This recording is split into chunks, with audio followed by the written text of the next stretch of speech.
Good morning, Kathy. Good morning, Cindy. How weird was it to get this phone call? Now, just to give folks a little bit of background, the ring was lost in a gas station in Nova Scotia in the 1990s. And you got a call today saying, hey, we want to know if this is your class ring. How weird was that? That was very strange because it was early this morning, very early this morning. I was enjoying my cup of coffee, and I got a call from a classmate of ours, our class president, John Edwards, and he shared with me that my class ring had been found.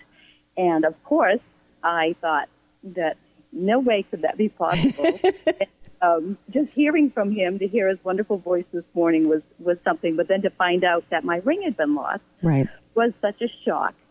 And truthfully, it was hard to believe. Yeah, I would imagine. I heard about this yesterday through someone sent me a link to this article on CTV Atlantic out of Nova Scotia. There was a reporter who had been given the ring by a man who worked at the gas station, Johnny Ward, who held onto this ring for decades.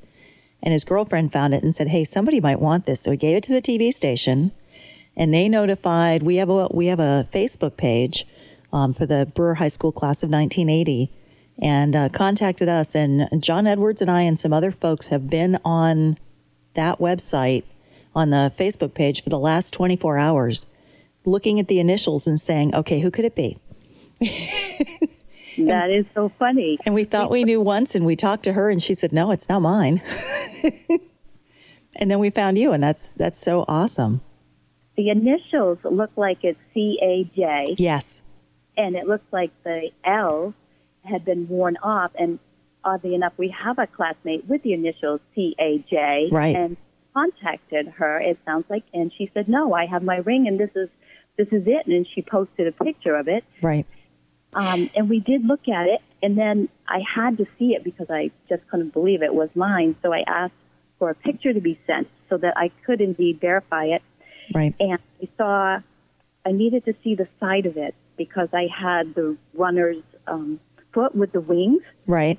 Concealed on mine. And I don't know about you, Cindy, but it was very expensive to buy those rings back then. It was. Part-time at minimum wage. And it was such a wonderful gift to receive that ring.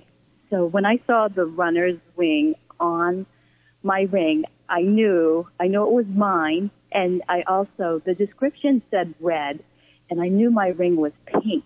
Right. So I thought, oh, it's not my ring. But when I saw it up close, I could see that it is indeed my ring. So I'm ecstatic and very, very grateful to John Ward and his girlfriend and Dan McIntosh, and to you and John for working so hard at finding this person who this belonged to, because it certainly has made my whole entire year. I thank you a million.